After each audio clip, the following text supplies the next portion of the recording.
Our opponents suggest that conditioning trade deals on workers' rights will alleviate both the harms of illegal immigration and workers' freedoms around the world. But they play into the old-tired belief that meddling with trade policies is better than simply allowing people the choice to engage in true, free, and open commerce. We respond to our opponents' protectionist policies with a value that they seem to have forgotten: freedom, free trade, open borders, open development. These are the only solutions to all of the problems that they talk about.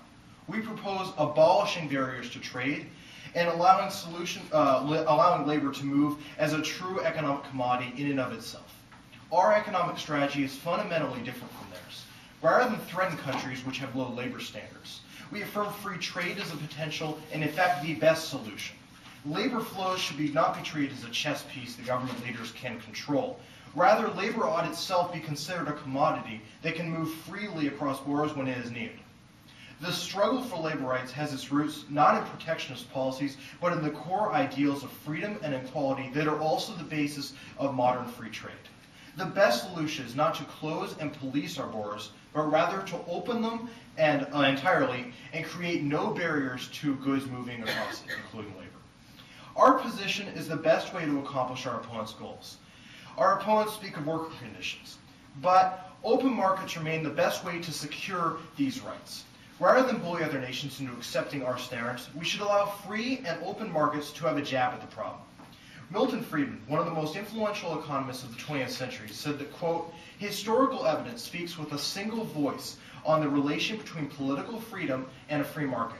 I know of no example in time or place of a society that has been marked by a large measure of political freedom that has not also used something comparable to a free market to organize the bulk of economic activity. It is freedom of trade that spurs progressive politics. Workers' rights come not from meddling with trade, but allowing freedom to create the conditions for liberal politics to emerge.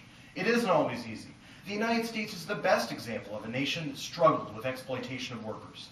The term sweatshop did not come from the exploitation we see today. Rather, it referred to the conditions in garment factories in the United States and Britain in the early 19th century. Yet we no longer see 13-year-olds working 12 hours a day, 6 days a week. So what changed? Well, it wasn't protectionist policies passed by our trading partners. In truth, the United States improved its standards because free economics initiated and then maintained free politics. Ultimately, freedom triumphed in the form of unions and labor laws. A protectionist model that sought to control capitalism would not have created the economic development and general climate of freedom that allowed that to occur.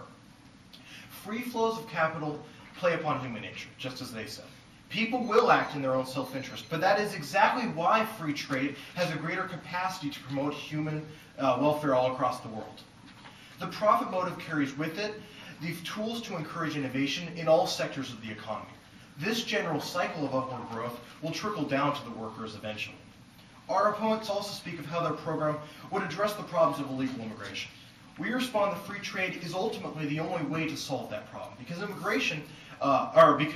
free trade spurs more freedom and better conditions in the long term in places like Central America and Mexico. The affirmative team talks of human trafficking, but protectionist measures would not stop that. Fair labor standards would not mean that those forced into prostitution would be able to access those improved standards. Sex trafficking would still be illegal and unregulated. However, in a world of free trade and open borders, those that are victims of sex trafficking would be documented as citizens and would be able to escape their captors and report them to the authorities. Currently, under protectionist and closed border models, they have no legal recourse because if they went to the police, they would be deported for being an illegal alien. The affirmative team also claims that illegal immigration would harm social infrastructures like healthcare and education. However, legalized immigrants would pay taxes and help alleviate the strains on the social system. The affirmative team says that hospitals are overburdened by those who don't have insurance or proper documentation. But it's only by legalizing immigration do these immigrants have access to health insurance. This means that immigrants wouldn't be scared to go to the doctor. They would receive medical attention at the beginning of their health problems rather than waiting to go to the emergency room. This will cause healthcare costs to go down for everyone, immigrants and non-immigrants. Moreover, with completely open borders, it would be possible for immigrants to earn money here and spend it here. Currently, many immigrants have to send many back to their families in their home countries. In a world of open borders, their families could come here, and every dollar that an immigrant earned will go back into the United States economy when it was spent. Because of this, the United States government would have more money in its treasury and would generate more income from taxes. This means that more money would go to our schools and our healthcare system. With these increased resources, schools and hospitals would have the ability to treat and educate everyone. Protectionist policies will fail to bring about an increase in workers' rights. One critical reason for this is that political elites and corrupt politicians will never be able to make good on their promises to the United States. A dictator in a given country may promise to follow U.S. labor standards. However, it will be impossible to enforce these deals all across the world, and corrupt leaders will make deals with factory owners to simply not follow the standards that they agreed to. Also, many of their specific objectives would be simply impossible to achieve. Let's take the minimum wage standard that they propose. How could the poorest nations create a wage to keep up with the first world?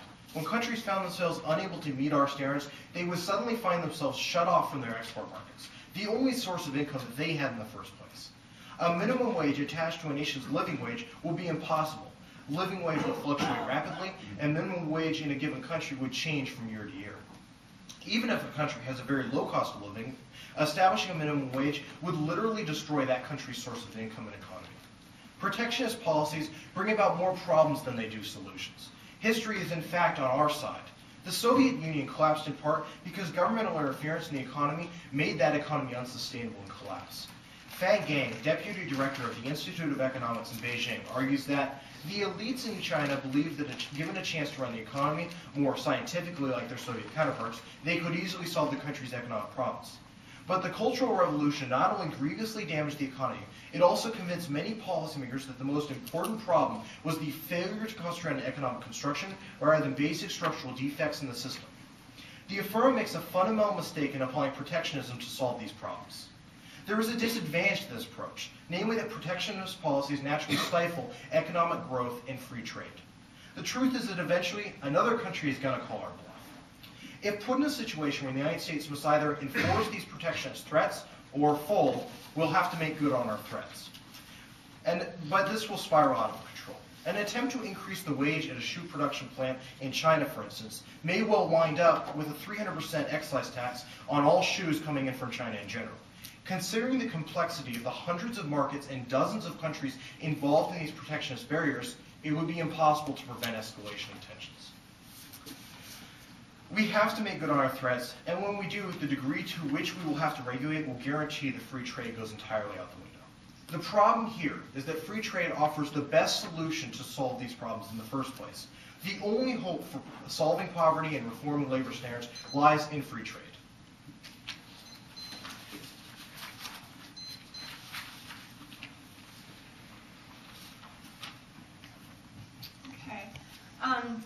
You claim freedom is the fundamental value upon which you base your case.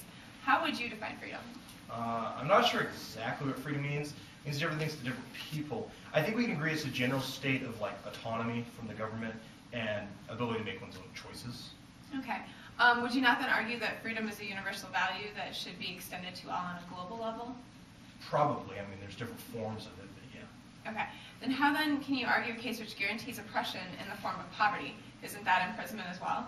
Look, we make arguments as to why the private market and ending protectionist policies would be the best way to secure political freedom. How does your plan of free trade and open borders solve for the drain on the U.S. social safety net? Well, we make a couple of arguments. First, we say that legal immigrants will pay taxes, meaning whereas illegal immigrants don't. That supports the general income of the government. Second, we would ensure that immigrants don't have to send money back to their families. The money they make, they can then spend here, which will help increase revenue and consumer confidence in the U.S. economy. So then are you saying that free trade guarantees national health care or access to insurance?